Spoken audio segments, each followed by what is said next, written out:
It's the 10% Happier Podcast. I'm Dan Harris.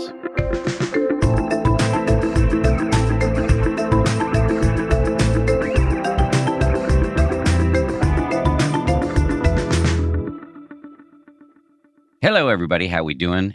Very few of us relish chaos and disruption, but they are, I'm sorry to say, brute facts of life, given the non-negotiable nature of change. Today, we're going to talk about how to tune into the value of disruption and learn how to sit with chaos. My guest is Zenju Earthlyn Manuel. She's an ordained Zen priest. She holds a Ph.D. She's worked for decades as a social science researcher and as a development director for nonprofit organizations, and she is a prolific author. We'll be covering a few of her books in today's episode, in fact. We also talk about what to do with the unknown and not having answers, the power of, and this is her term, a sip of silence, what she means by the phrase death as a doorway to tenderness, her personal story about an unusual route to becoming a Zen priest, how she defines the word tenderness, a word that can easily get bogged down in sloppy sentimentality, and what she meant when she wrote these words. I'm not advocating love as an answer to all the ills of the world. Then again, it is just that simple to be love. Just to say before we dive in here, we first aired this episode in 2021. We're bringing it back this week while our team takes a little time off for the holidays. Zenju Earthlyn Manuel, coming right up.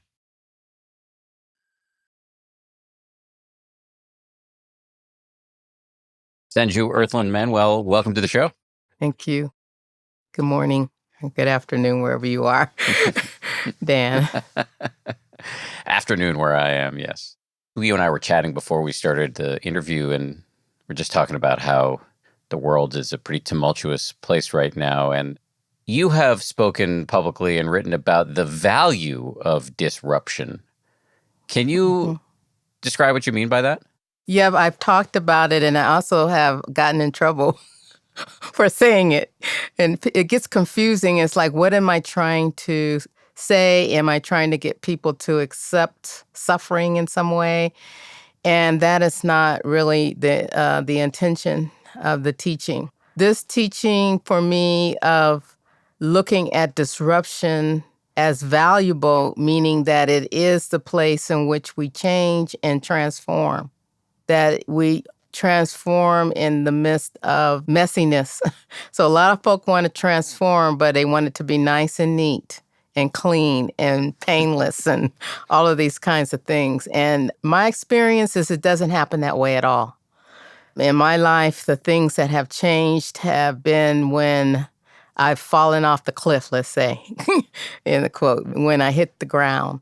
So I learned that, I think when I was in my 20s, I began to notice that, life just keeps going. Trouble keeps happening. This isn't going to stop. But of course, I didn't accept it. So I went about trying to change things in my own life and change things in the world. And I would get frustrated and disappointed.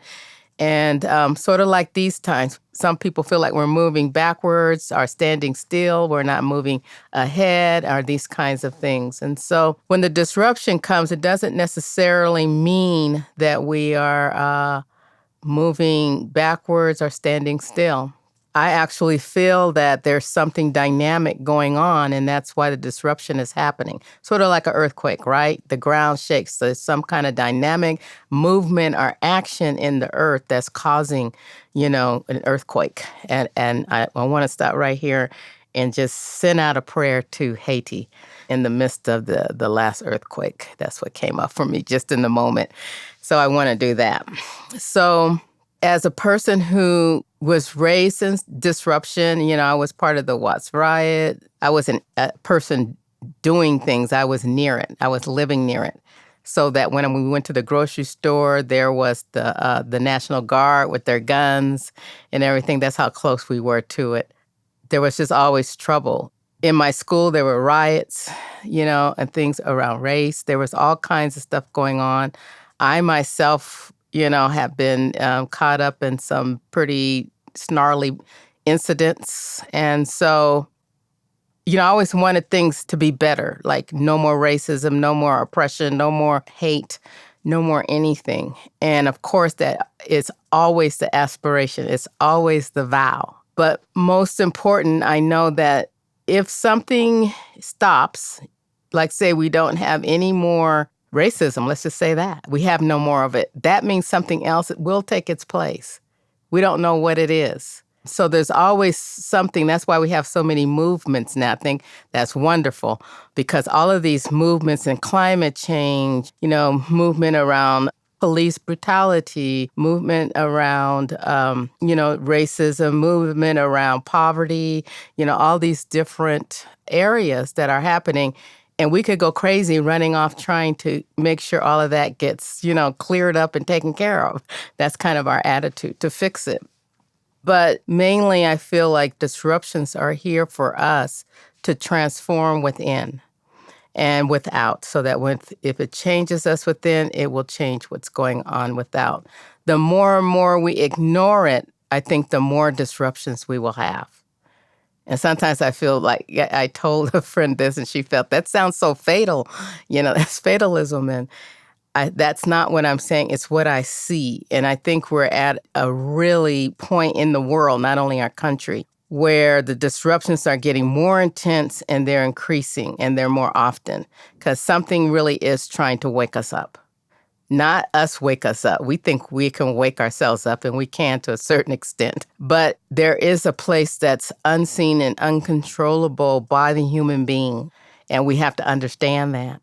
And then to allow things to change, the dynamic of the disruption to change us. And if we force against it, I think we keep falling back into an old place because the disruption becomes a wall as opposed to a more porous or malleable barrier or obstacle that we actually can go through. We can actually go through these disruptions. And it doesn't feel like it often, but we can. So if we're using the disruptions, if I use all that has happened to me, then I can contribute to society from having those experiences and which most of us are doing anyway, and having, come through them is where all of my poetry, all my other writings and teachings, my showing up here to talk on the podcast has to do with that. At the same time everything was happening to me, there was a transformation also happening to me.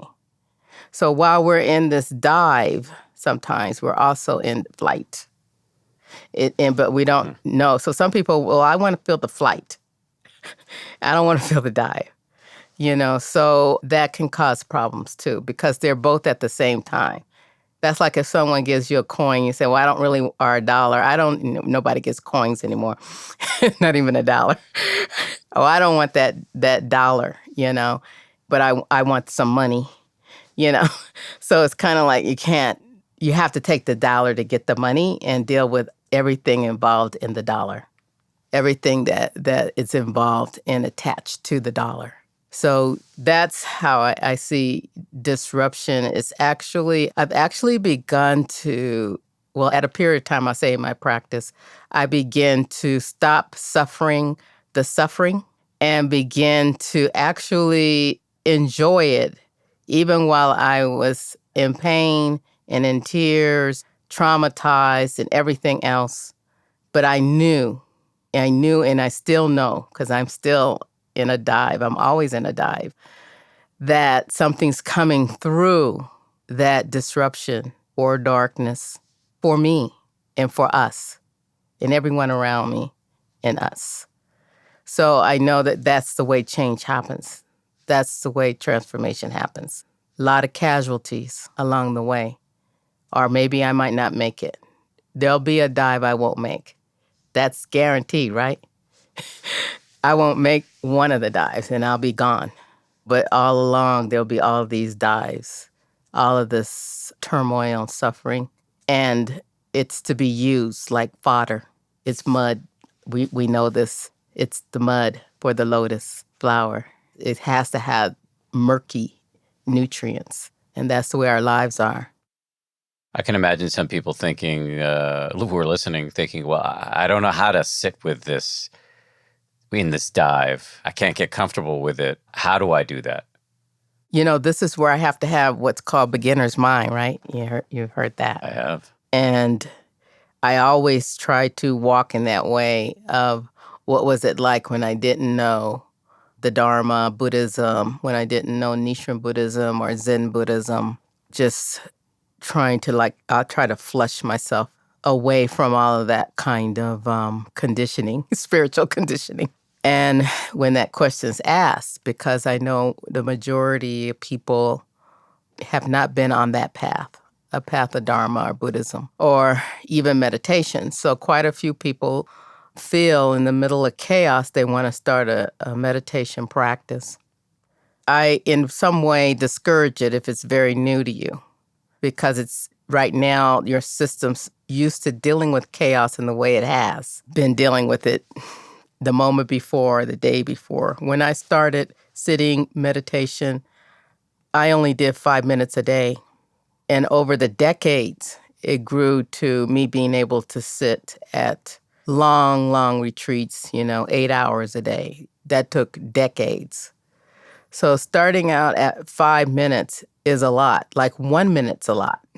1 minute is a lot to sit still in silence or quiet, just to breathe, take a breath in and out.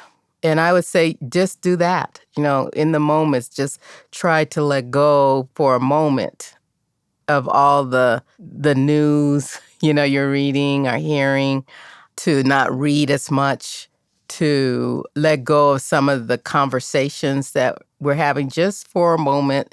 You can always go back to the conversation. But if you take some time to just stop and just breathe in and breathe out as long as you can, even if it's a minute, that's a lot, a minute or 2 minutes. Then when you start to engage in the world, even if it's cutting the onion, that's your next engagement, or talking to someone, a friend or a partner on the phone, it will have a different tone just with 1 or 2 minutes of sitting, because you will be speaking from your heart and not what's swirling in the minds. So when most of the people we hear talking, or even on other podcasts, there's a lot of swirling in the mind. Even for myself, I had to come and sit and be prepared after swirling around. I had gotten lost coming here, and these kinds of things. And I had to really work at, from driving to sitting here with you, to get back at the breath and to be able to speak from my heart. Because I have a lot of ideas, and most of us do. I'm well-read. I have a Ph.D.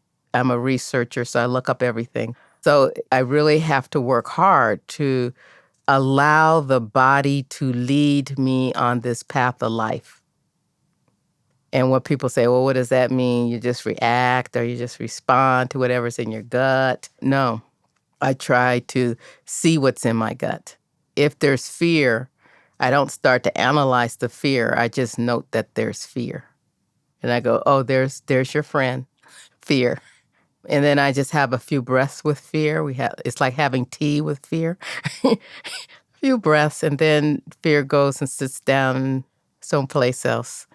And then I can go back. But then the fear comes back. It keeps coming back. That's its job, to keep tapping me on the shoulder, reminding me of something about myself or inside myself that is bothersome. And that's kind of what sitting still does. It lets you see what bothers you. And I know a lot of people ask me, they say, I want to be calm. Can you tell me how to be calm? And I don't have the answer to that. Sometimes I'm joking, but you really can get some teas and herbs and extra help to calm you, to help during these times. And I think there's no problem with that if, you've gotten it from someone you trust, a professional herbalist or someone, or a place or a doctor that help your nervous system, slow down in this great time of trouble and turmoil. But where I'm speaking from is not from that place, because I'm not a doctor, and I'm not a professional in the healing arts. I'm coming from, and it's important for you to know, the context is Zazen, Zen meditation. And Zen meditation is very different, too, than all meditations. So I'm coming from that place so you can understand that when I say sit, be still, and just be quiet, that's not what every tradition does. And that's not all that Zen does either. We do chant and walk, and we do walking meditation and different kinds of things. But I think I'm just offering from this base of barring there's no psychological or physical problems with you that you need to get other help for, then I am just inviting this daily sip of tea, which is a sip of silence, ever so often throughout the day or whenever you can. Just a sip of silence. You know, you can wait for those phone calls that are coming through, those texts that are coming through. They can wait a minute or two. And it's remarkable because then it might stretch to 5 or 10 minutes.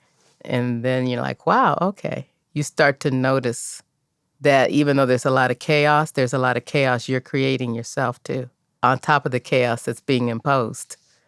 And also not to try to get out of, try to fix everything, to make a paradise for us to live in or for yourself to live in, but to use the trouble of living. The trouble of life is all there is, really. And if we don't use it, then we're not living. We're not even engaged. And I've done that. I've tried not to engage. And it's a weird life when you don't engage. And I don't mean you have to go and engage in movements, because now engagements all of a sudden equals go out and march. You can do that. It's not what I'm saying. Anyone can do that. But just engage in the moment, to be present with the pain, the suffering, just for a moment, if you can. And some people need help with that. That's why I don't prescribe medication or meditation. Either one. I don't prescribe neither one, medication or meditation. And that's because it's not for everyone. Meditation is not. It's actually for a very rare group of people, a very small and rare group of people. Those who are seeking, those who are open to a quest, an inquiry of what is this life and how am I living it? Who am I? And getting no answer to none of it at all. It's just the process. No, there's no answer to those questions. That's that rare group is willing to live in that ambiguity. But those who are using it for results, that's fine. I'm not against that. I wonder what kind of results they're getting. I know there's a lot of scientific research going on now, and they're just coming up with what we already know, which is usually what science does. Which is good. Some people need that hardcore affirmation that's written down in words with some numbers, is quantified and qualified. I was a researcher, so I understand. I did a lot of social science research. So it's important to document, but it doesn't have the answer. No one and nothing has the answer to anything. Isn't that scary? So what are we left to do then? Just be with not trying to find answers and fix things, but be in the discovery of things. We are to continually discover. So when I say, what if I meet you next week? I will have to rediscover you, and you rediscover me. But you might come and say, well, I know Zenju now. We had a discussion. I said, yeah, I know Dan. We had a really good talk together, but we don't. And so continuously, we don't. Even if I've known you for 20 years, there's always something unknown. And to see the beauty of that, to see the beauty and sacredness of the unknown in our lives. And so when I think I really know something, because we're all very smart, and I get to that place like, oh, yes, I know that. I've heard that before, in Buddhism. I heard that teaching before. And then when I look at it again, something new about it comes to mind. That's the beginner's mind. Something new about that thing, that person, that idea, that movement comes new to me. And I'm very surprised of it. I had been doing some work with someone around boundaries, and it was very, somatic based or psychological based. And then up popped in the middle of that this idea of spiritual boundary, because I started looking at empaths, because there's a lot of sensitive and empathic people, including myself, today, where they're more sensitive and more empathic because there's so much going on. So I said, oh my gosh, there's that spiritual boundary as well. In all the years, I just never put it all together that way. So there's an integration that can happen in the pause and in the discovery of things. The reason why, when I really feel like I know something, I'm going to go back to that. I think about, I really don't know where I came from, period, as a human being. And none of us know. We know we know physiology and biology, and we have all those answers. Science lets us know where we came from and how we got here, but we don't know where we came from. We don't know why we're here whatsoever. Why are we going through all of this? What is the purpose? And we don't know where we're going. And we're all going, all of us. That is amazing to me. To be faced with this unknown, it could be a dilemma, a shadow following us constantly, or it could be a place of discovery. All the way, all the way, all the way to the end. Steve Jobs, I heard that when he was dying, and I really liked that, this thing that they said he was really dying in that moment. And I know he's a researcher because of what he created, and he's a visionary. So he was dying, and in his last moment, he said, oh, wow. And I have held on to that. And I was just okay, I'm following Steve wherever he went, And he said, wow. And it was just, I felt it. He was still in that way of being that helped him to be a visionary. He was still in that to the moment he was dying. To me, that was his greatest moment. Not when he created Apple, but when he died and said, wow. That was his greatest moment to me. So, I haven't forgotten it. Much more of my conversation with Zenju Earthlyn Manuel right after this.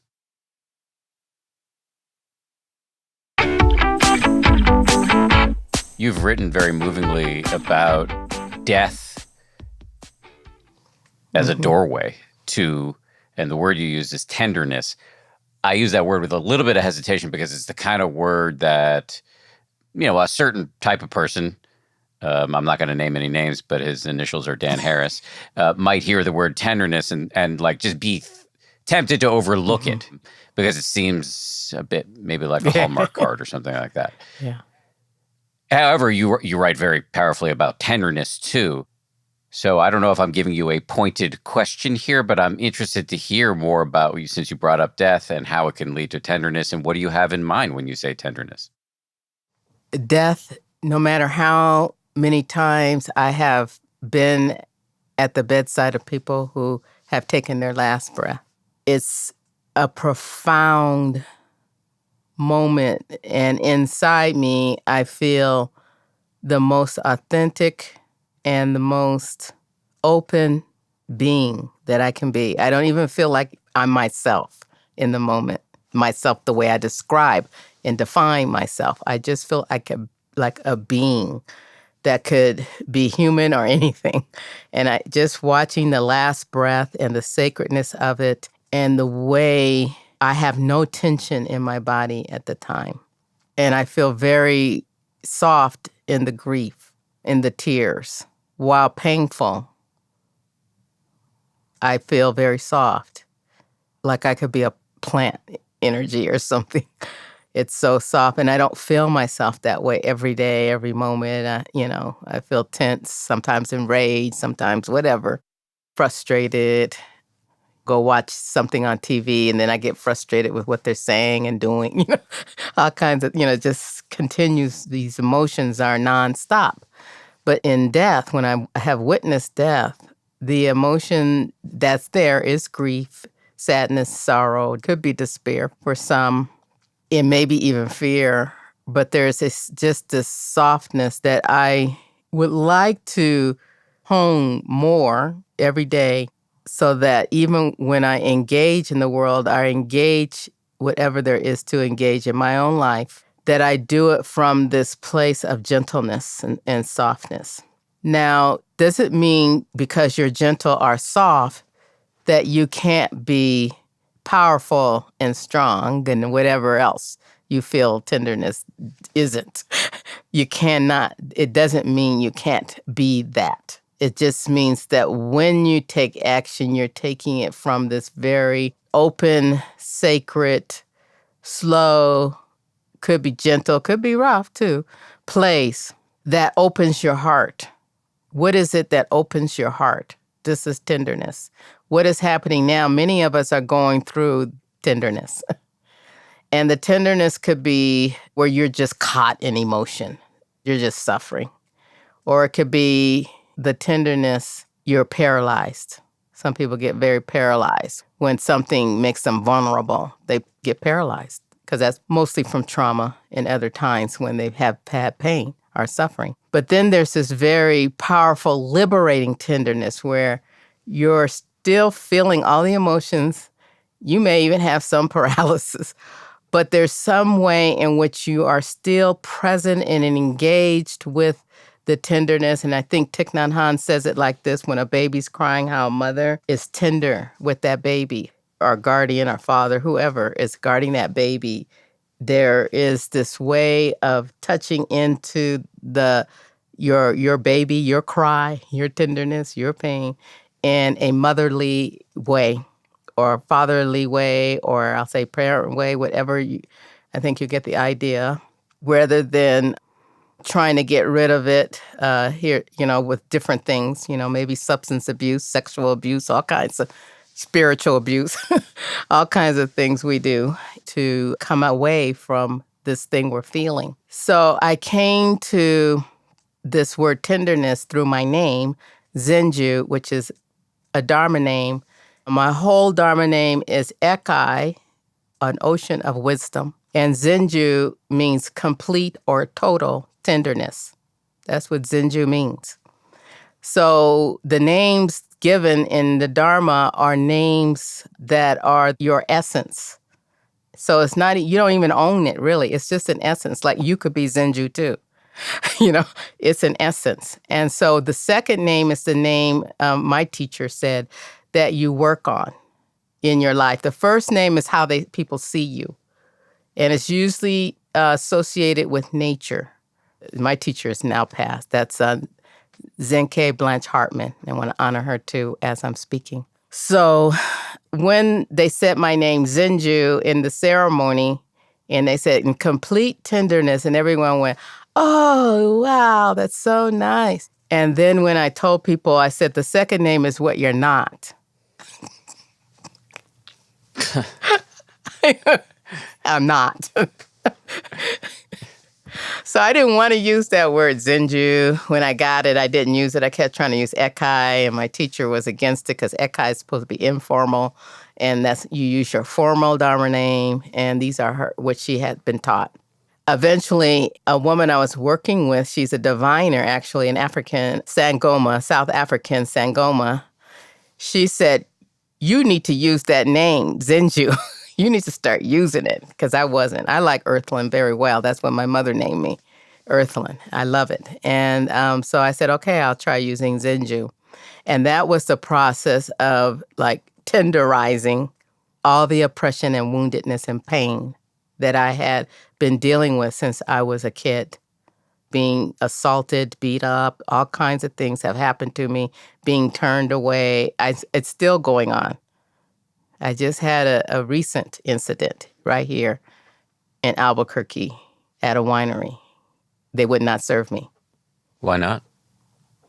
My appearance. Yeah, she's motioning about my to appearance. her Yeah, my face. Yeah. They didn't want to serve me. Simply because you're black and a female? I had no idea. I was standing there waiting for, it was a wine tasting time. I actually was waiting for the tacos outside, but they send you into the winery.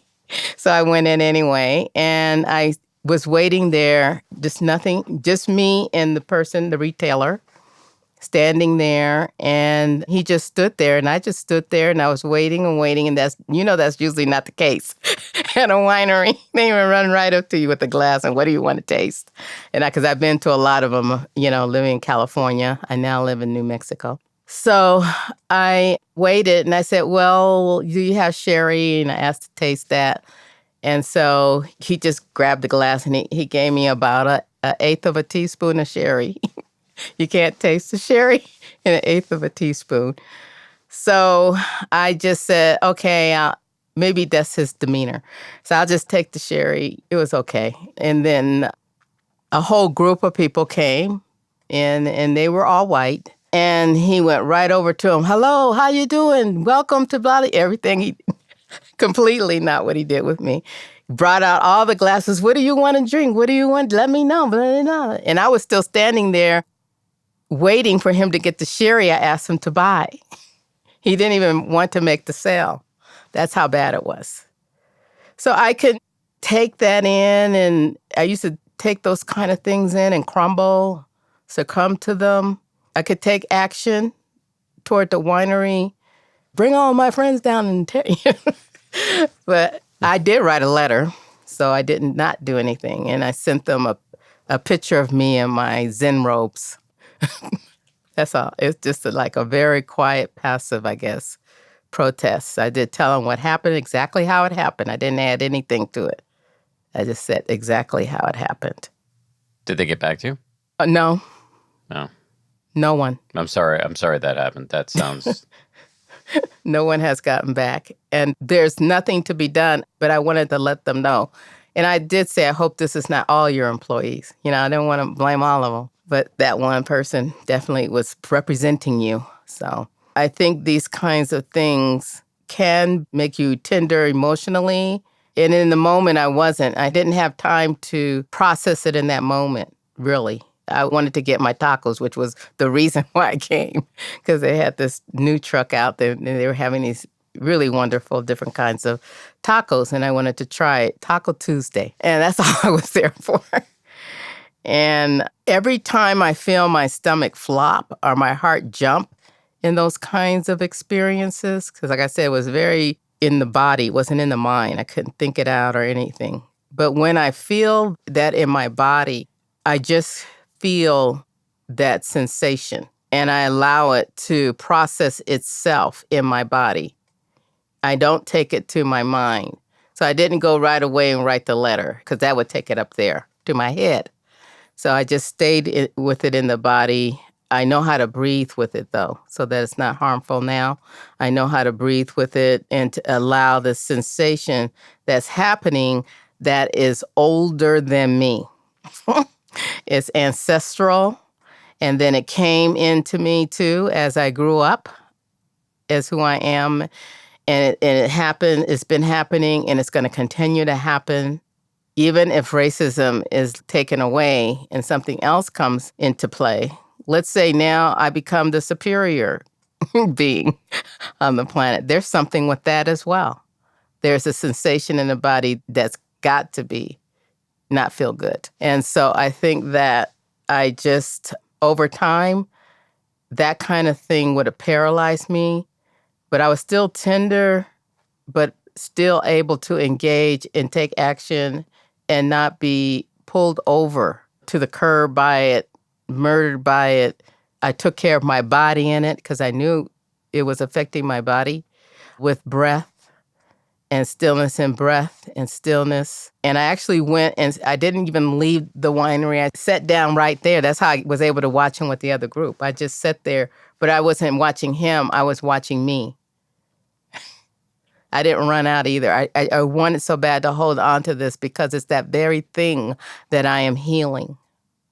But if I keep running away from that thing inside me that I'm healing, I will continue to let it be about other people, white people, blue people, purple people. It would just be like that all the time. So in order to deal with my own tenderness and to transform that tenderness, the same thing I was talking about in the beginning, having that dive and then lift and flight at the same time, I allow that to happen. And it's so confusing for the mind So you can't draw the mind into it because the mind going, am I up or am I down? Am I up? The mind gets too involved in what you're trying to feel. So tenderness has been a journey for me. And now have I accomplished it? No, that profound, liberating, tenderness that I would like to have. And my teacher let me know. You have to do this ceremony. It was so funny. It's called Shuso, like you're a head student, and you have to do this questioning kind of ceremony in the end of your service as a head student. And when I got to the end, she said, I don't think you're tender enough yet, in front of 200 people. And, and I thought it was good because she knows me. She knew that I wanted to accomplish tenderness. I'm going to accomplish this name. I'm going to become completely tender, totally tender in a powerful, liberating way, where that when I express myself, you will feel it. You will know it. They will know it. Folks will see it. That's external.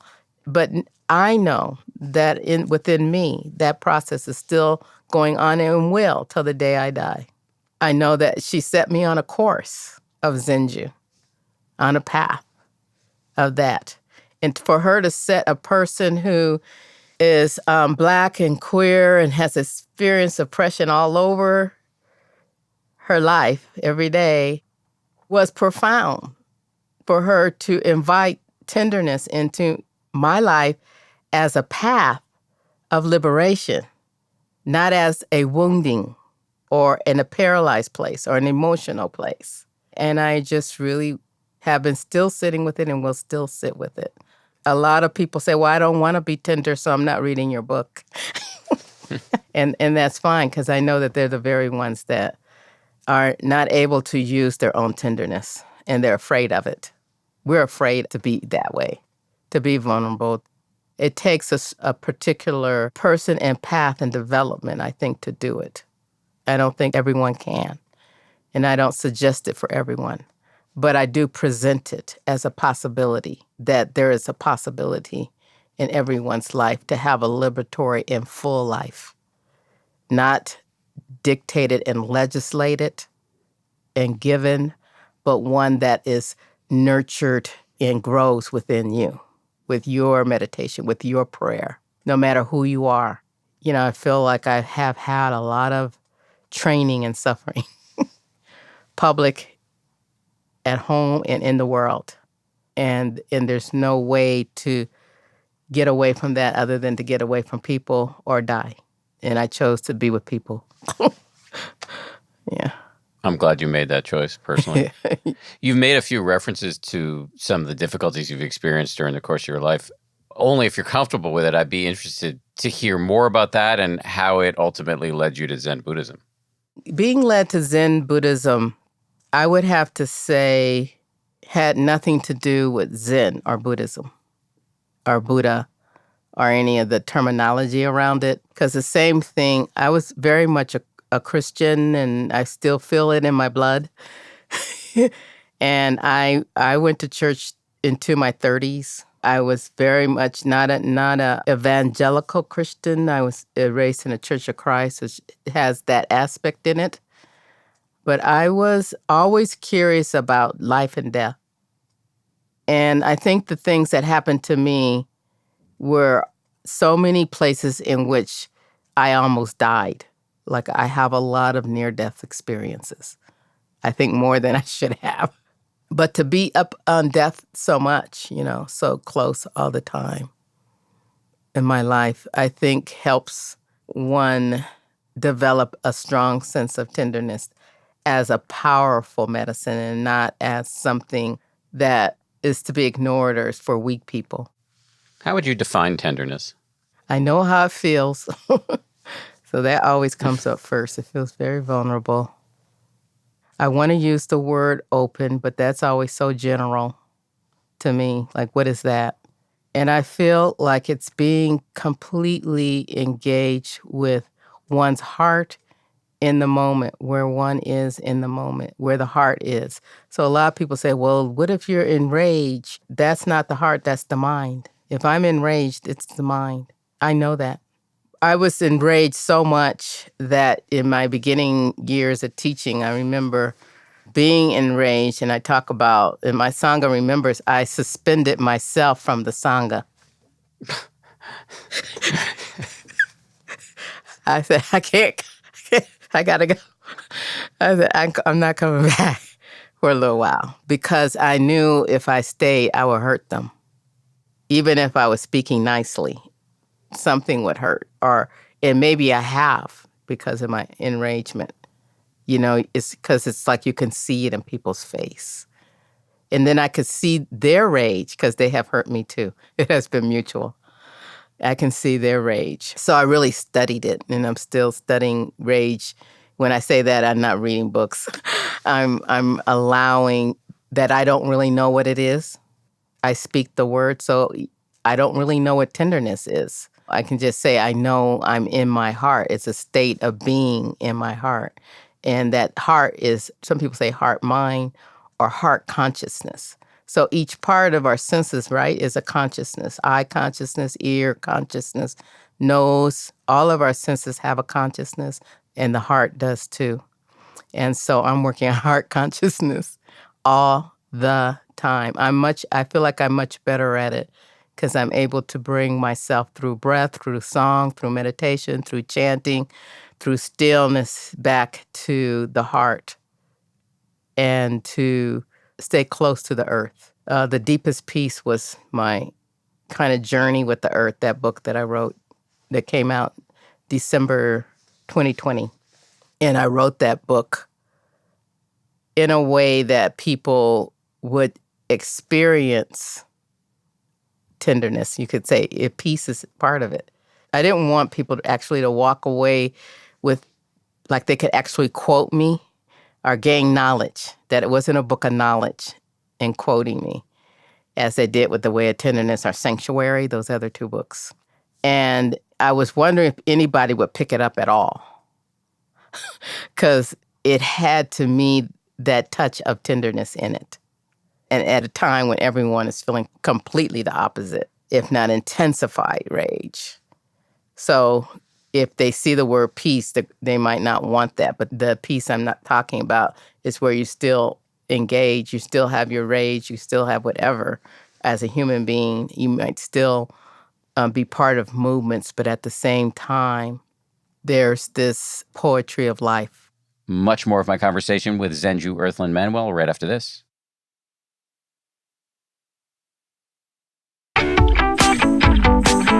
Well, let me throw a question at you, and we'll see what happens. I'm a little worried just because it's a big question, but we'll see what happens. Okay, I'll try to do small. With apologies, there's a sentence or two that you wrote, 2 sentences, that just caught my attention. Here it is. I'm not advocating love as an answer to all of the ills of the world. Then again, it is just that simple to be love. Yes. I have a little pamphlet, and it's free, on Amazon called Be Love. And I think the poem's in there too, on being love. And it was part of the tenderness journey. Without naming love, but having experience where I have felt love, instead of trying to capture that and give it as a thing or object or take it away, withdraw it from people, I wondered what the experience would be to be love and what that would look like. I think Be Love has sold more books, maybe just because it's free, but has been downloaded from Amazon more than anything I've written. And I was exploring our kind of like love as a deep desire, how we feel like it's outside, or we have to do something to receive it, or that we think that our hearts can be closed. And we can close off to people and things and places, but our hearts don't close. They never close. So even in our thinking, we're closing off this feeling of love. We can call it love. Even in that, we have the maybe anger and rage or dislike of someone. Even to spend time to have that, there's love in it. Otherwise, you wouldn't have anything. You would just be numb. Love is, I think about babies, and I write about that coming into the world. And I think they come to teach us love. We don't teach them. They show it. As soon as they're born, everybody's all over that baby, mostly. Even if their parents aren't, somebody's all over that baby. Somebody in the world. And that baby, unconditionally, without a word, just its being, its essence, its being born, is teaching us love. The baby teaches the parents love. And if the parents are unable to learn it, then there's trouble. And that's how I try to be love, is to remember that experience. I've been around a lot of babies. I've been around people who have died on one end. I've been around a lot of babies. I love being around children. I love children. I love them. All the way up to when they're sassy, teenagers. I love them. I love the sassy, actually, teenagers more. But I love them. And what they teach us, they're so profound in their language, in their being, even when they're angry and ugly and having a fit, there's just something about them that cannot be ignored. So be love is to be in that direct experience of being in the world every moment without judgment, without being an expert, without making a project to fix something, but just being, not knowing. Baby doesn't know which one's the mother or the father. They just looking. There's a practice in Buddhism of watching people die, but I think it's a great practice to watch babies and watch them look around and see if you can develop that kind of seeing. Just looking. No judgment, no nothing. Not knowing nothing. You hear a voice, you see a person, just being like that, which will allow space for hopefully an experience of love, whatever that is. Not love itself, but an experience of love, because we don't know that either, really. We're just here practicing every minute. It's been really nice to sit with you for this time today. I really appreciate your time. Just in closing, you mentioned a few of the names of your books, but can you just list them off again for folks who want to dive in, and maybe any other resources you have out there that people might want to access? Yeah. I think if you're a beginner around Buddhism, I have a book called Tell Me Something About Buddhism, but it's very different. All my books are different than what the title says, so you're not going to get the same answers as you may get in other books, because I do use my life experience, even my experience in being in church, what God means to me and Jesus. It's all in there. It's all in Tell Me Something About Buddhism. It's a Q&A kind of book with illustrations that I did. There is The Way of Tenderness, Awakening Through Race, Sexuality, and Gender. And I always tell people, if you get that book, I didn't write a book about Dharma and race, whereas some books are that way. I wrote a book about awakening, and race and sexuality and gender were gateways. So everyone has a gateway. Find your gateway. Read the book, find your gateway. Could be illness, could be death, could be anything. It's not a book on race or sexuality or gender. And then there's Sanctuary, a meditation on home and homelessness, of course, in a spiritual sense. And then I wrote a book on, after that, The Deepest Peace, just came out December 2020. Deepest Peace, Contemplations from a Season of Stillness. And I actually wrote most of that here in New Mexico. On February the 8th will come the book called The Shamanic Bones of Zen. And it's looking at the ancestral spirit and mystical heart of a sacred tradition. And what I'm trying to do is I really could say Buddhism, but I haven't studied all Buddhism, so I just said Zen. But I'm trying to bring back our, focus on the sacred rituals and ceremonies of Buddhism and how I feel we only have a tiny baby fingernail of transmission, that there's so much missing, because it is ritual and ceremony. It's very hard to transmit and transmit that to make it a transmission to the world. So I feel like we're missing a lot, and I talk about how colonialism affected the Buddhism we practice and how it affected the indigenous Japanese religions and traditions, spiritual traditions. Buddhism impacted them a lot. And then I have a novel coming out next year called The Waters of L'Espoir, and it takes place in Haiti. That one is spiritual, magical, historical fiction. You're a busy Buddhist. I love it. Thank you again for doing this. It was great to meet you, if only virtually, and I really appreciate your time. Thank you again for inviting me, and hope we stay connected. Likewise. Likewise.